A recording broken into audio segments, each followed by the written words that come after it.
Hello students, welcome to Sociology Workbook. Hope you all are doing well.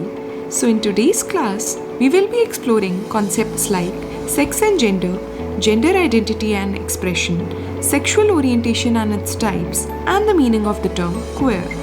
So let's get started and break these down in a simple and clear way. सबसे पहले हम थोड़ा history देखेंगे क्योंकि पहले के time में sex और जेंडर को सेम माना जाता था. लोग सेक्स के बेसिस पर ही जेंडर डिफाइन करते थे. उस टाइम जेंडर रोल्स भी फिक्स्ड होते थे, जैसे कि male members would earn for the family and female members would take care of the house hold.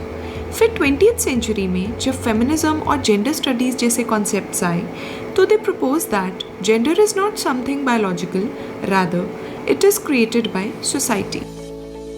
A feminist writer, Simone de Beauvoir, gave the famous quote in her book The Second Sex that one is not born but rather becomes a woman.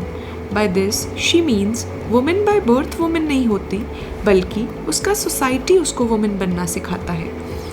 Then we have Anne Oakley, who was actually the first feminist to differentiate between sex and gender.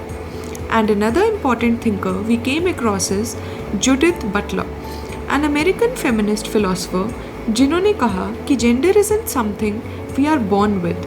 Instead, it is more like a performance, something that society expects us to act out.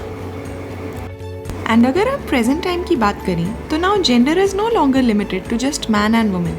In today's society, you will find diverse gender identities. So now, let's look at the difference between the two. तो देखो, sex एक biological classification होता है जो किसी human या organism को mail, female या इंटरसेक्स के फॉर्म में डिफाइन करता है, based on physical characteristics like chromosomes, reproductive organs and hormones. Whereas gender एक सोशल कंस्ट्रक्ट है जो सोसाइटी के नॉर्म्स, वैल्यूज और एक्सपेक्टेशंस के हिसाब से बनता है, and where society defines your identity.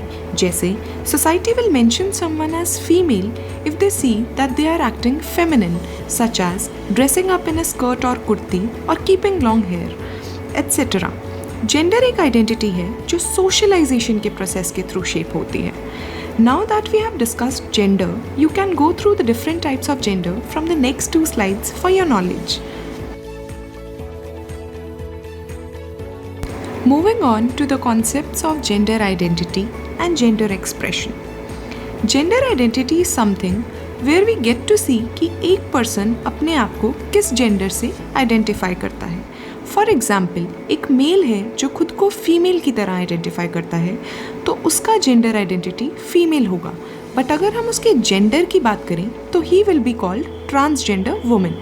Whereas gender expression एक इंसान का वे ऑफ प्रेजेंटेशन होता है जिसमें उसका dressing style, body language, hairstyle, voice and behaviour आते हैं. ये बताता है कि एक इंसान अपने जेंडर को कैसे एक्सप्रेस करता है सोसाइटी में. फॉर एग्जाम्पल, कोई मेल है पर उसकी ड्रेसिंग स्टाइल फेमिनिन है, या कोई फीमेल है जिसकी बॉडी लैंग्वेज मैस्कुलिन है, so that will be called his or her gender expression. Then we have sexual orientation. Sexual orientation basically एक पर्सन की अट्रैक्शन को डिफाइन करता है. ये बायोलॉजिकल और इमोशनल फीलिंग्स दोनों से लिंक्ड होता है. Now let's look at some common types of sexual orientations. Homosexual, a person who is attracted to individuals of same gender. Example, a man attracted to men or a woman attracted to women. Heterosexual, a person who is attracted to individuals of the opposite gender. Example, a man attracted to women or a woman attracted to men. Bisexual, these are the people who are attracted to both men and women. Asexual, asexual are the ones who don't feel any sexual attraction towards anyone. They may still have emotional connections, but they don't experience sexual attraction. Pansexual, these are the people who don't focus on gender at all. They can be attracted to anyone, regardless of whether they are male, female, transgender, non-binary, etc. Then there is a term called queer. Queer एक umbrella term है जो किसी भी non traditional gender identity या sexual orientation को represent करता है. ये एक ब्रॉड टर्म है जो जेंडर और सेक्सुअल ओरिएंटेशन दोनों के लिए यूज़ होती है. फॉर एग्जाम्पल, अगर कोई इंसान अपने जेंडर को स्ट्रिक्टली मेल या फीमेल नहीं मानता या किसी ट्रेडिशनल कैटेगरी में फिट नहीं होता तो वो क्वेयर कैटेगरी में लाई करता है. So that's all for today. I hope you gained some valuable insights from this video. Don't forget to like, share and subscribe to my channel for more sociology content. See you in the next video. Thank you.